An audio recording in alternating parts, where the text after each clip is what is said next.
briefly on chronic obstructive pulmonary disease. Obstructive lung disease में COPD, asthma और bronchiectasis आता है. In COPD we have emphysema and bronchiectasis. Emphysema is characterized by abnormal permanent enlargement of the air spaces distal to the terminal bronchioles, which include respiratory bronchioles, alveolar ducts and alveoli. ठीक है, तो terminal bronchioles के बाद क्या क्या आते हैं? Respiratory bronchioles, alveolar ducts और alveoli. एम्फाइसीमा में इन तीनों का परमानेंट एनलार्जमेंट हो जाता है और ये जो एनलार्जमेंट है this is abnormal. Emphysema is characterized by abnormal permanent enlargement of the air spaces distal to the terminal bronchioles. तो distal to the terminal bronchioles क्या क्या होता है? Respiratory bronchioles, alveolar ducts and alveoli. This enlargement is accompanied by destruction of their walls without the presence of fibrosis.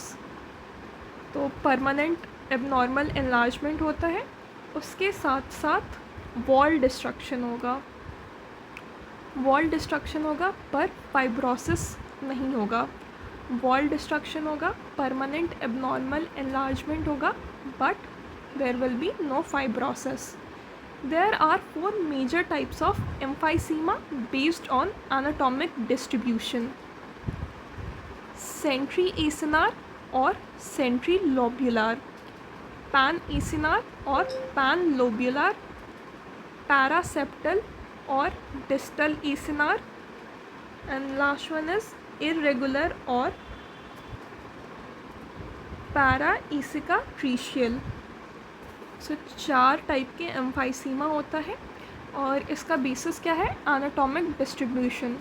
सबसे पहला सेंट्रीलोब्यूलर या सेंट्रीएसिनार emphysema, then पैनएसिनार या पैनलोब्यूलर emphysema, paraseptal या डिस्टल एसिनार एम्फाइसीमा, पैरासेप्टल या distal acinar emphysema, then we have irregular और पैराएसिका ट्रीशियल emphysema. Irregular और पैराएसिका ट्रीशियल emphysema. Centriacinar और centrilobular emphysema. It affects the central और proximal part of the acini. Centriacinar मतलब जो central part है acini का उसको अफेक्ट करेगा. सेंट्रल या proximal part of the acini को अफेक्ट करेगा. Sparing the distal part. ठीक है, डिस्टल पार्ट इफेक्ट नहीं है पर जो सीवियर केसेस है उसमें डिस्टल एसिनस भी इन्वॉल्व हो सकते हैं, लीडिंग टू पैनएसिनार एम्फाइसीमा. सेंट्रीएसिनार में प्रॉक्सिमल या central part of acini involve होता है, पर अगर ये सीवियर हुआ तो डिस्टल पार्ट भी इन्वॉल्व होगा और डिस्टल पार्ट अगर इन्वॉल्व होगा देन दैट इज़ पैनएसिनार और panlobular emphysema.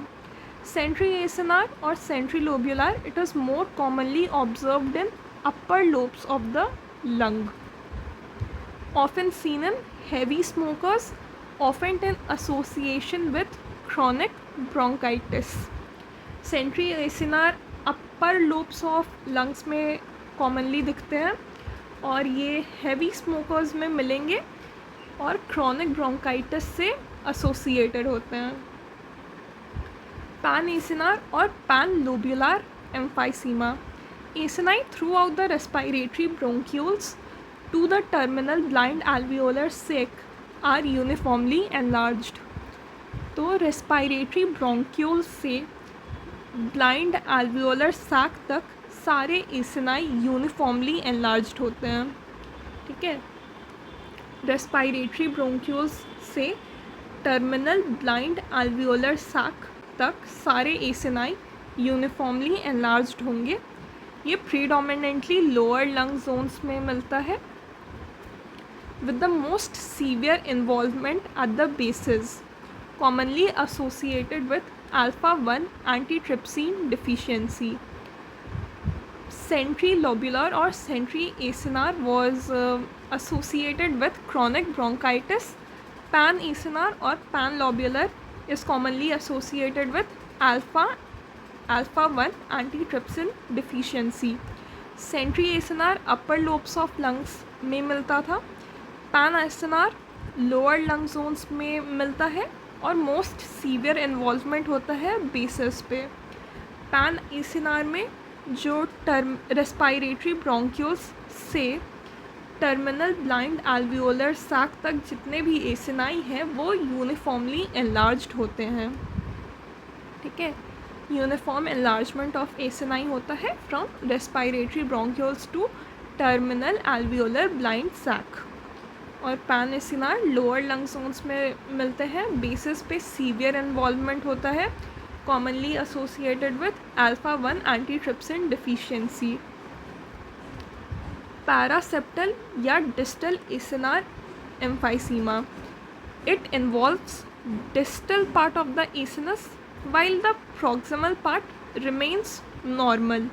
Typically seen in upper parts of the lungs, often adjacent to areas of fibrosis and atelectasis.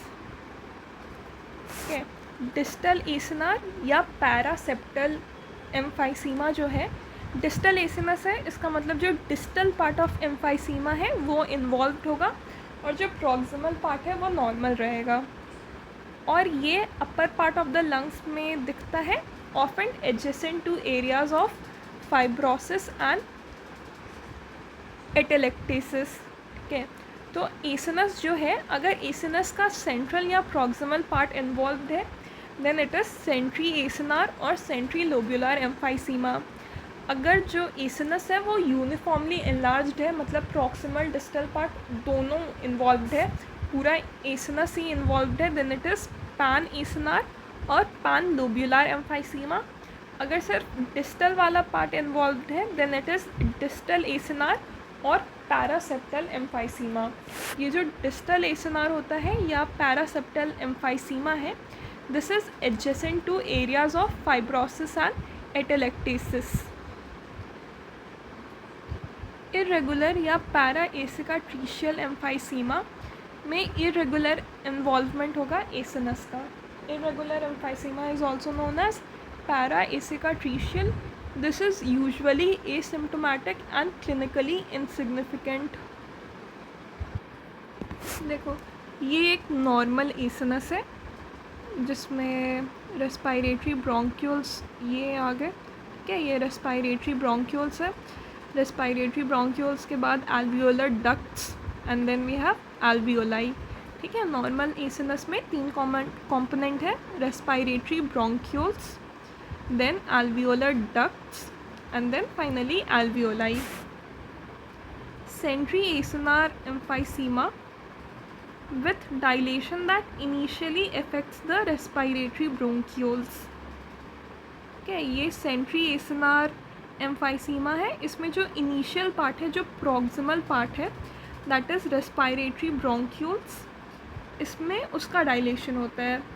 जो centri acinar एम्फाइसीमा है उसमें प्रॉक्सिमल पार्ट इन्वॉल्व होता है एसिनस का. Acinus का proximal part is respiratory bronchiole. तो respiratory bronchiole का dilation है. So this is centriacinar emphysema.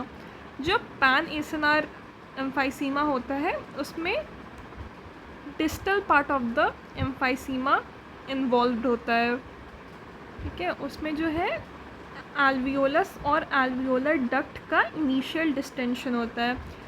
Pan acinar emphysema में जो एल्वियोलस है और एल्वियोलर डक्ट है इसका पहले डिस्टेंशन होगा.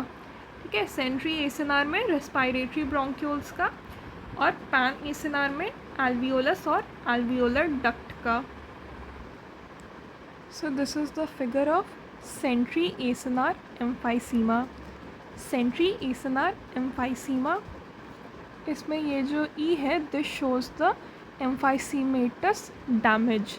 जो सेंट्रल एरियाज़ हैं वहाँ पे एम्फाइसीमेटस डैमेज है और जो सराउंडिंग एल्वियोलर डक्ट्स है वो ठीक ठाक है. ठीक है, पर जो सेंट्रल एरियाज़ हैं वहाँ पे मार्क्ड एम्फाइसीमेटस डैमेज दिख रहा है। So centriacinar emphysema, central areas show marked emphysematous damage surrounded by relatively spared alveolar spaces, and this is pan acinar. ठीक है, ये पैन एसिनार है और इसमें पूरा लॉब्यूल का ही डैमेज हुआ है। इसमें एंटायर लॉब्यूल जो है दैट इज़ डैमेज्ड। ठीक है, तो पैन एसिनार में जो एंटायर पल्मोनरी लॉब्यूल है उसका डैमेज होता है, और सेंट्री एसिनार में जो सेंट्रल पार्ट है एसिनस का वहाँ पे डैमेज होता है।